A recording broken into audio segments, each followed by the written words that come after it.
आज जो कहना है कहने दे, तेरा दिल मेरे पास रहने दे। हाँ दोस्तों, आज जो कहना है हम लोग कहेंगे। आज हम लोग पढ़ेंगे फ्यूचर इंडेफिनिट टेंस। और आप जानते हैं कि फ्यूचर माने क्या होता है? भविष्य। इंडेफिनिट मतलब अनिश्चित, मतलब the time what is going to come, वह समय जो आने वाला है, जो आ रहा है, उसे हम क्या कहेंगे? भविष्य कहेंगे। और इसकी पहचान क्या है? गा गे गी, मतलब लास्ट वाक्य के लास्ट में गा आ जाए, गे आ जाए, गी आ जाए, तो हमारा कौन सा टेंस होगा? फ्यूचर इंडेफिनिट टेंस होगा। अब हम इसमें दो टेंस पढ़ेंगे, फ्यूचर इंडेफिनिट टेंस और फ्यूचर कंटिन्यूअस टेंस, जिसमें से फ्यूचर इंडेफिनिट का सिर्फ आपका पैसिव बनता है, बाकी का नहीं बनता है। देखिए, इसमें हमारा हेल्पिंग वर्ब विल और सेल लगता है। अगर आई और वी आ जाए, आई और वी सब्जेक्ट आ जाए, तो सिर्फ हम क्या लगाएंगे? सेल लगाएंगे। क्या लगाएंगे? सेल। आई और वी के साथ क्या लगाएंगे? सेल। और बाकी सब्जेक्ट के साथ क्या लगाएंगे? विल का प्रयोग करेंगे। एक्टिव में वर्ब का फर्स्ट फॉर्म लिखते हैं और पैसिव में क्या लिखते हैं? वर्ब का हमेशा कौन सा फॉर्म होता है? थर्ड फॉर्म होता है। तो आप जानते हैं, बाकी पैसिव में object will, shall, be, verb का थर्ड फॉर्म बाई और सब्जेक्ट। पहला सेंटेंस है किसान खेत जोतेगा, तो सबसे पहले हमें क्या ढूंढना है? सब्जेक्ट। तो कौन लगा पूछेंगे? कौन जोतेगा? तो कौन जोतेगा? किसान जोतेगा। कौन जोतेगा? किसान। तुरंत मिल गया क्या? किसान जोतेगा। तो किसान का अंग्रेजी क्या हो गया? The farmer. अब आपको बताया गया है आई और वी के साथ सिर्फ सेल लगता है, बाकी के साथ विल। तो फार्मर है तो क्या हो जाएगा? विल हो जाएगा। उसके बाद में अब जिस शब्द में गागेगी लगा होगा, क्या लगा होगा? जिस शब्द में गागेगी, इससे गा किसमें लगा हुआ? जोतेगा। तो ये हमारा वर्ब हो गया। तो जोतना का अंग्रेजी क्या हो गया? Plough, PLOUGH। और बाकी क्या बचा? खेत। तो खेत का अंग्रेजी क्या हो गया? फील्ड। अब आप जानते हैं सब्जेक्ट हो गया, ये क्या हो गया? ऑब्जेक्ट हो गया, ये हमारा वर्ब हो गया। इधर आएगा तो हो जाएगा फील्ड। तो हम क्या लिखेंगे? सबसे पहले फील्ड। अब विल है तो विल ही हो जाएगा। अब आप जानते हैं विल और सेल के साथ क्या लगेगा? बी। प्लाव का थर्ड फॉर्म क्या हो जाएगा? प्लाउड हो जाएगा। बाई हो गया। अब उधर फार्मर जाएगा तो क्या हो जाएगा? द फार्मर हो गया। दूसरा क्या है? वह मुझे पीटेगा। कौन पीटेगा? वह। तो वह अंग्रेजी क्या हो गया? सॉरी, तुम मुझे पीटोगे। तो कौन पीटेगा? तुम। तो तुम का अंग्रेजी क्या हो गया? यू हो गया। अब उसके बाद यू के साथ हम विल लगाएंगे। अब वर्ब क्या है? तो जिसमें गा की लगा होगा। नहीं समझो, समझने की कोशिश करो ना। अरे भाई, गा के में लगा है, इसी में लगा है, तो इसलिए क्या हो गया? ये गा हमारा क्या हो गया? कंसंट्रेशन बनाओ। ए बालक, तेरा ध्यान किधर है? इधर देखो, तब समझ में आएगा, नहीं तो नहीं समझ में आएगा। कोशिश करो कि इसमें कोई मंत्र नहीं पढ़ना। आप कोशिश करो, क्यों नहीं आप समझ पाएंगे? देखिए, मैं कह रहा हूं जिसमें गा की लगा हुई वर्ब हो, तो गा के में लगा है। तुम मुझे पीटे, पीटोगे। गा इसमें लगा पीटना में, तो पीटना हमारा वर्ब हो गया। तो वर्ब हो गया बीट, माने का पीटना हो गया। अब क्या बचा? ये भी हो गया, ये भी हो गया। जो बचा मुझे अंग्रेजी का हो गया? मी हो गया। अब मी इधर आएगा तो क्या हो जाएगा? पैसिव में मी इधर आएगा तो आई हो जाएगा। अब आई और वी के साथ हमेशा क्या लगेगा? सेल। तो यहाँ सेल हो गया। अब आप पैसिव में जानते हैं विल और सेल के साथ क्या लगता है? बी। वर्ब का थर्ड फॉर्म बी का, बीट का थर्ड फॉर्म क्या हो जाएगा? बिटेन। बाई यू इधर जाएगा तो यू ही रहेगा। अगर हमारा नेगेटिव सेंटेंस आ जाए, मतलब नहीं आ जाए, तो हम कैसे लगाएंगे? तो आपको पता है कि जब नहीं आ जाता है तो सिर्फ हम क्या करते हैं? हम वर्ब, जो हेल्पिंग वर्ब होता है, उसके बाद हम क्या लगाते हैं? नॉट लगाते हैं। तो हेल्पिंग वर्ब हमारा क्या है? विल और सेल। तो विल और सेल के बाद क्या लगाएंगे? नॉट लगाएंगे। बच्चे शोर नहीं मचाएंगे। तो ऐसे कौन नहीं मचाएगा? बच्चे। तो बच्चे का क्या हो गया? The children. अब देखिए, चिल्ड्रेन है तो विल हो जाएगा। अब विल के बाद हम क्या नहीं के अंग्रेजी लिखेंगे? नॉट हो गया। मचाना, गा के में लगा है, मचाएंगे तो मचाने का मेक। तो मेक में क्या हो जाएगा? Making a. इधर क्या हो जाएगा? नॉइज। पैसिव बनाएंगे तो सबसे पैसिव बनाएंगे तो हम इधर नॉइज इधर आ जाएगा, ये नॉइज हो गया।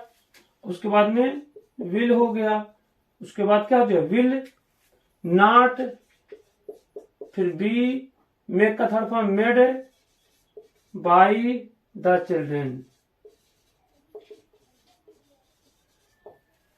अगर हमारा इंट्रोगेटिव सेंटेंस आ जाए, मतलब लास्ट में क्या दिया हो, प्रश्नवाचक का चिन्ह दिया हो, और पहले हमारा क्या आ जाए, क्या आ जाए या कौन आ जाए, कब क्यों, अगर कब क्यों कहां कैसे आ गया, तो उसकी अंग्रेजी हम अगर आ जाए तो बीच में तो हम उसको पहले लिखेंगे, लेकिन क्या पहले आ गया तो सिर्फ हम हेल्पिंग वर्ब लिखेंगे। क्या वह कहानी लिखेगा, तो क्या वह कहानी लिखेगा, तो क्या कौन लिखेगा, वह सब्जेक्ट है, तो हमारा क्या हो जाएगा ही का क्या हो जाएगा, तो ही के साथ हम विल लगाएंगे, विल ही। वर्ब क्या है, लिखना, लिखना का क्या हो जाएगा राइट ए स्टोरी, प्रश्नवाचक का चिन्ह लग गया। अगर हम पैसिव बनाना चाहते हैं तो स्टोरी इधर रहेगा, विल इधर रहेगा, will a story B right के थर्ड फॉर्म का हो जाएगा रिटन बाई, ही का उधर जाएगा तो क्या हो जाएगा हिम, प्रश्नवाचक का चिन्ह। इस प्रकार से हमारा फ्यूचर इंडेफिनिट टेंस हो गया। अगर हम फ्यूचर कंटिन्यूअस पढ़ना चाहते हैं तो वो क्या रहेगा, तो आप लोग एक बार नोट कर लीजिए या स्क्रीनशॉट ले लीजिए। हम फ्यूचर कंटिन्यूअस हम लोग पढ़ने की कोशिश कर रहे हैं।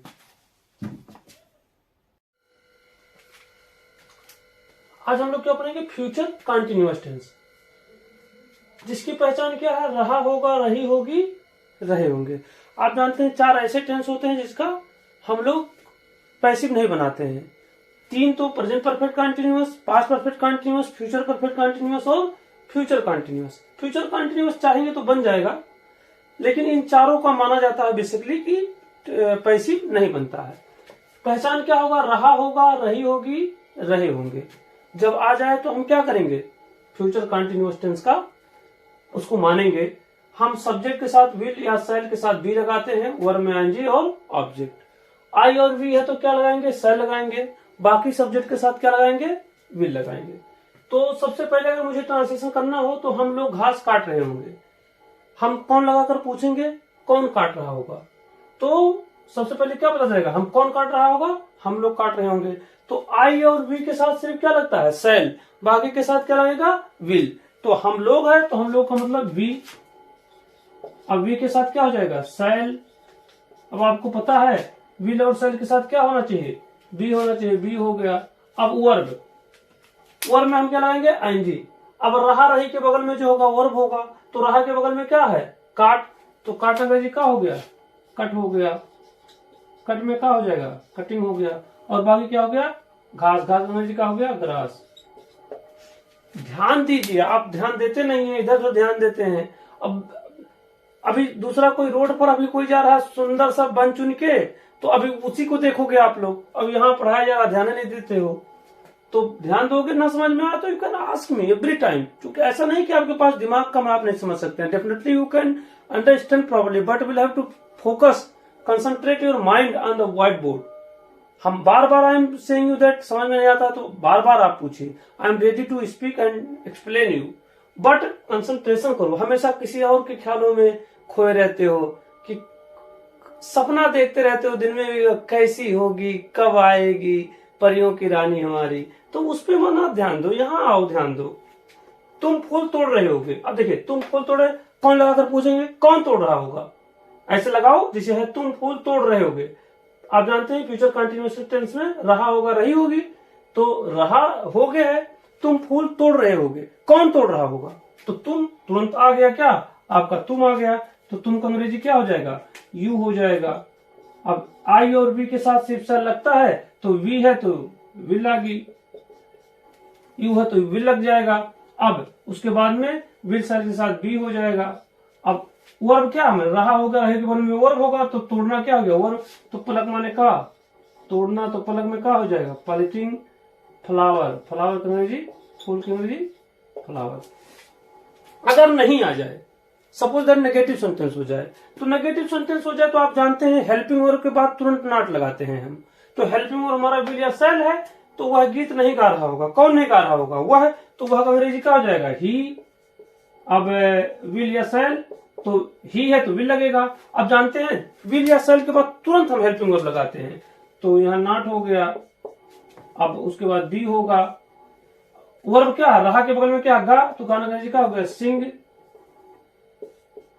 तो सिंग में क्या हो जाएगा, सिंगिंग, मान लीजिए सॉन्ग। क्या हुआ, कार चला रही होगी।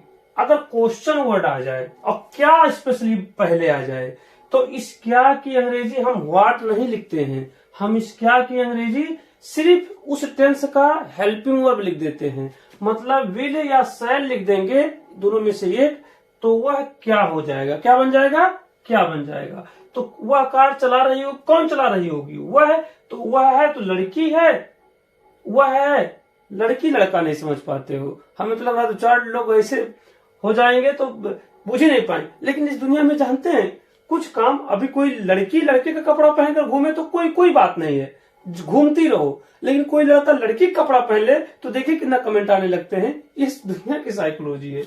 तो होगी लड़की है, लड़का नहीं है भाई। तो क्या है, वह है, तो वह की अंग्रेजी होता है सी। तो हम विल पहले लिख देंगे तो उसकी अंग्रेजी क्या बन जाएगी, तो यहाँ हो जाएगा विल सी। अब उसके बाद बी हो जाएगा। अब वर्ब क्या है, रही के बगल में चलाना, तो चलाना अंग्रेजी क्या हो गया, ड्राइव। तो ड्राइव में क्या हो जाएगा, ड्राइविंग कार, प्रश्नवाचक का चिन्ह। अब अगर यही प्रश्नवाचक यहाँ पर भी है, यहाँ क्यों आया है और यहाँ क्या आया था, क्या आया था, फर्क यही है। जब बीच में आ जाएगा सेंटेंस के तो उसको डबल इंट्रोगेटिव भी सेंटेंस कहते हैं। तो हम इसकी अंग्रेजी लिखेंगे, बाकी सेम टू सेम रहेगा। यहाँ हमारा क्या पहले आया था, तो सिर्फ हेल्पिंग वर्ब लिखे थे, लेकिन यहाँ जब क्यों आ जाएगा तो उसकी हम अंग्रेजी लिखेंगे। जैसे मान लीजिए है यहाँ क्यों, अब क्यों की अंग्रेजी क्या होता है, व्हाई, यहाँ हम लिख दिए व्हाई लिख दिए। अब व्हाई के बाद तुरंत बाकी सेम टू सेम रहेगा। सेम टू सेम मतलब सहायक क्रिया, तो सहायक क्रिया क्या, राम है तो विल हो जाएगा, विल हो गया। कौन जा रहा होगा, राम जा रहा होगा, तो राम, उसके बाद बी, अच्छा सॉरी, वह राम स्कूल क्यों आ रहा होगा। तो अब रहा के बगल में कहा आना, तो आना का अंग्रेजी का कम, तो कम में हो जाएगा आईएनजी, कमिंग। कहाँ आ रहा होगा, स्कूल, तो स्कूल की अंग्रेजी का हो जाएगा स्कूल, यह प्रश्नवाचक का चिन्ह। आई होप समझ में आया होगा। तो आपसे ही रिक्वेस्ट है, please subscribe and share your friends. Thank you.